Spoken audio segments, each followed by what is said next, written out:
Hello, and welcome back to another Minecraft Let's Play video with me, Elven Dragon. So last episode, we built up a tank for some animals from the Ordovician.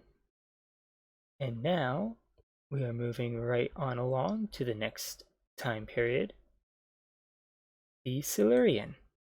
So the first thing that we're going to need is a place to keep our Silurian animals, which will be on the other side of our pipe here. So we are going to need a nice big space for these animals. I think what we'll do is, leave there's a nice little bay right over here. That might work for our purposes. Yeah, it's right here. A little far from our Ordovician tank. Well, sort of. There is a narrow spit of land here. We may have to move our tunnel. Oh, I will figure out where we're going to place this. It may just be that we wrap this around. So maybe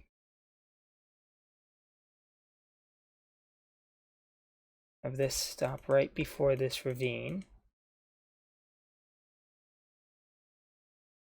And then we'll wrap this all the way around to about here, I should think. That'll give us a nice big area plus that lagoon, and I think that should allow us to avoid most of these ravines.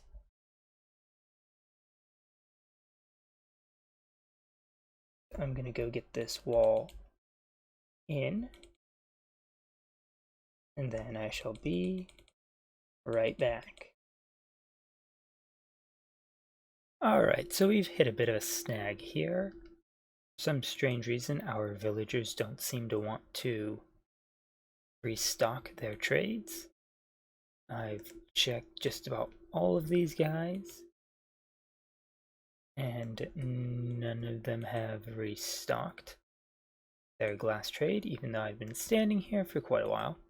So since we don't quite have enough glass to reach the end of the tunnel, I think what we're gonna do is seal off this end here, and we will seal up this wall, that way nothing swims out.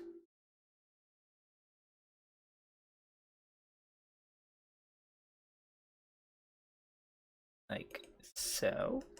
And looking at the space in this tank here, I think what we want to do is we want to expand part of it out here.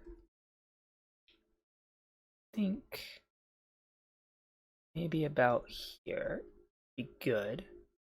And that would allow us to include this nice, big, fairly flat area in our tank.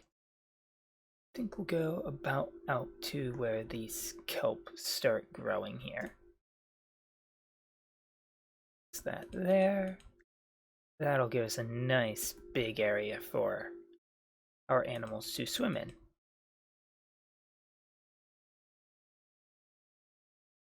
So I'm going to go get this new wall in and connect it in to the original tank, as well as probably fiddle with those villagers a bit to see if I can get them to actually work properly.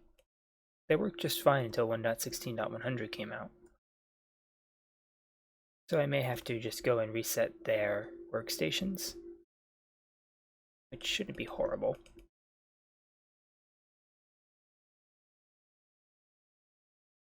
But I'm gonna go get those things done up, and then I will be right back. Alright, so out of all of the time periods that we're going to be looking at animals from, the Silurian is probably the one that I know the least about. It came after the mass extinction of the Ordovician, wiped out a lot of the large cephalopods, And the type of orthocone that we looked at last episode, that entire lineage went extinct by the middle of the Silurian. But during this time, we start to see the first actual plants, similar to what we would recognize today, start to appear on land, although they didn't really radiate out until the Devonian. And we also start to see the first bony fish, which is the group of fish that we most commonly see today. Alright, so we have expanded the tank all the way out here. This should give plenty of space.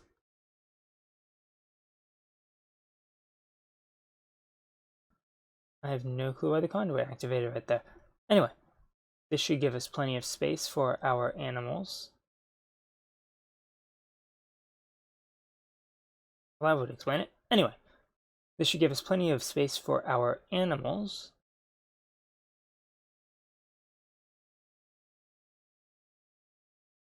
Or at least it will once we get that glass tunnel finished up.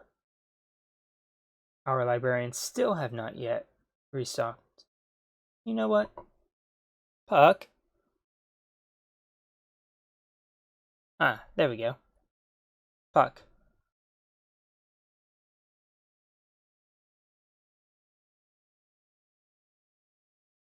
Go to the villager trading hall and reset all of the librarians.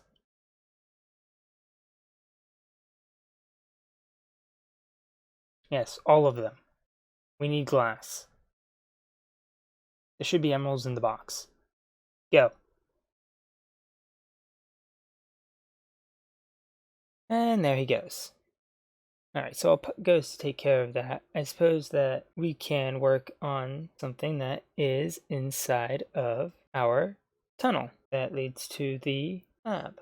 I'm thinking we could put some smaller creatures in there that didn't quite make it out into the tanks here. I might put a couple of different trilobites, and I haven't quite yet decided on the rest of them. And since we have to wait to put in our Silurian animals anyway, we might as well get started on getting some of those in. So while we wait for Puck to come back with the glass that we need to finish this, I think what we're going to do is we are going to put a tunnel about here that is going to serve as a maintenance tunnel for all of our tanks, as well as serve for climate control for some tanks and exhibits that we're going to put right over in here in this wall. These probably aren't going to be very big. Are going to need some glass for the front here once Puck gets back. I think we can do that as glass panes, which shouldn't be too bad. I actually even have some. So these are going to be nice sized squares, and they are going to contain some organisms that we couldn't quite put out into the main exhibits. So we'll probably have some trilobites in here from various time periods, as well as some animals that are growing up and need a little bit bigger space than what the restoration tanks provide. Alright, so we have one of our little exhibit tanks in here, and in this one we have a trilobite. So these little arthropods were common throughout much of the time periods that we've been looking at. This particular species is from the Ordovician. I think we'll probably get a few more exhibits kind of like this, just small little animals from various time periods in here. Not all of them will be underwater. I think maybe Over here we might put in a millipede from the Silurian. That was one of the first land animals. But since that still has to grow up, let's go and get our animals in our main tank. Alright, so our first animal that we have in our Silurian tank is Nere piscicanthus, which is an early type of jawed fish known as an acanthodian, which are also known as spiny sharks. So the name spiny shark is a bit of a misnomer because these are not actually sharks. Although their lineage would eventually go on to become the sharks, they were covered in a type of scale that is very similar to modern gars. However, they got the name spiny shark because of their shark-like form and a strong spine that supported all of its fins except the tail. Hence the name spiny shark. Alright, so our next Silurian fish is from a genus called Denyu, which is from a group of ancient jawless fish called Galeaspida, which means helmet shields. So fish from this group had a bony helmet on their heads, and they tended to live in shallow or fresh water. And something interesting is that this group is the group of vertebrates that has the most number of gills, with one species having up to 45. They had a mouth on the bottom of their head, and its flat shape suggests that they may have been bottom feeders. Alright, so our final animal from the Silurian is from a genus of Eurypterid, or sea scorpion, known as Eurypterus. And this is by far the most well-studied and well-known Eurypterid, and it may represent more than 90% of all Eurypterid fossils. So the average length of the sea scorpions was about 13 to 23 centimeters, or 5 to 9 inches. But the largest is estimated to be about 60 centimeters long, or 24 inches. And they were equally likely to engage in predatory behavior or to scavenge food. So the largest arthropods, so animals like crabs, lobsters, insects, and spiders, were the Eurypterids. Although the largest, which could reach up to about 2.5 meters, was not part of this genus. And amongst their living relatives today include the horseshoe crabs and spiders. So that is all of the Silurian animals that we have grown up right now. We have a few more that are currently growing, and we will get those in as soon as we can. Excuse me, sir, this is restricted area. You're not allowed to be here.